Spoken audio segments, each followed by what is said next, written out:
It's MacGyver with a beard. Blue Ruin. Hey guys, this is Second Perspective. My name, Paul Weston. Over there, Mitchell Allen. And today, as Mitch suggested to you guys, we are going to be doing a QQ on Blue Ruin. Mhm. And give us some info, man. Sure. So Blue Ruin is from last year, 2014. It's directed, written, and shot by a guy named Jeremy Saulnier. Independent filmmaker, so that's awesome. So Dwight is a bearded drifter that seeks out revenge when his parents' killer has been released from jail. Also, he gets caught up in a ring of despair, violence, and chaos that he can't escape. And stuff gets weird. Yeah. Yeah, I mean, it's not going to be as weird as the last film that we QQ'd, which is like No.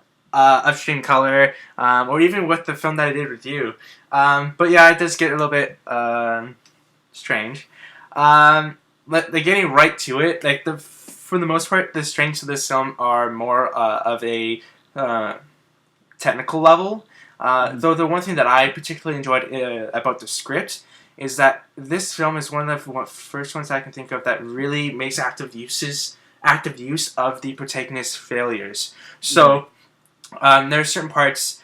For one part, like a character needs to get a gun, and like usually most films, you go like, okay, he goes here, there, he does whatever, and he goes, finds it, and then moves on. Right? He might run into an obstacle or two, but with this film, it does really interesting things with that sort of mechanic with an obstacle, where it's like a character will try and do something, and then he just fails at it, and then he has to go a completely different route. Right, and I think it works. This little mechanic works because it can be. There's a very clear end goal at the very end of the film, so it can kind of divert a number of times. And but yeah, that's probably the most interesting thing it does for me as a film. What about you, man?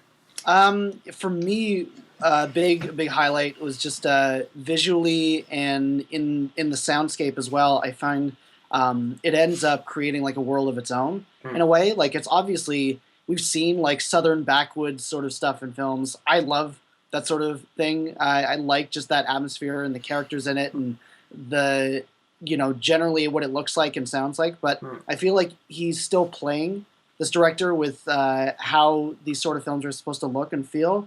And I feel like from that standpoint, it's really interesting. I also think that thematically there is sort of an interesting flavor in here and. I think where it tries to point is kind of compelling and could lead somewhere I think really fascinating. If I were to talk about like a potential like turnoff or even like something I wasn't as thrilled with, I think it doesn't really stick the landing with how it sort of relates everything to its characters, plot, and what it might be saying with the larger world. It gets a little muddy.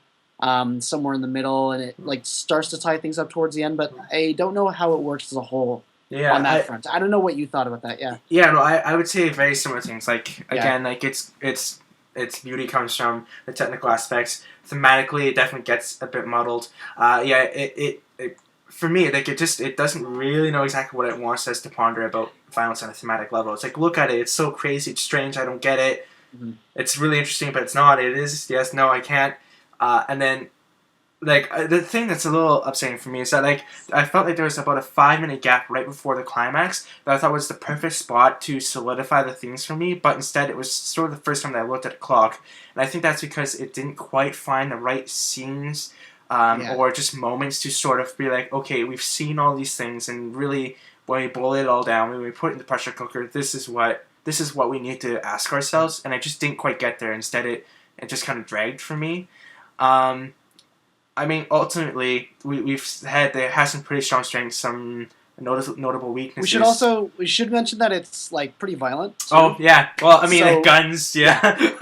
Well, like people, like I'm always okay with it. It wasn't like gratuitous, but like people might not be okay with what they see in this movie. Yeah, like Mitch and I watch a fair number of films, and he and I both had a few moments where we're like, oh shit. Yeah.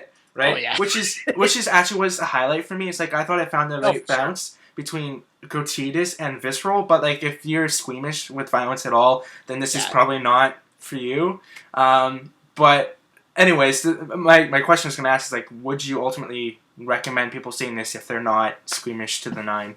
Yeah, and I guess I'll give my grade here too. I Mm-hmm. would give this like a B, maybe cornering on a B plus, because I think it's a good genre movie. Mm-hmm. It's not like a great film, but I think it does really interesting thing that can, with the conventions of the action thriller, and it also yeah, I just found it pretty interesting almost all the way throughout, and yeah, I would definitely recommend it. It's a good watch.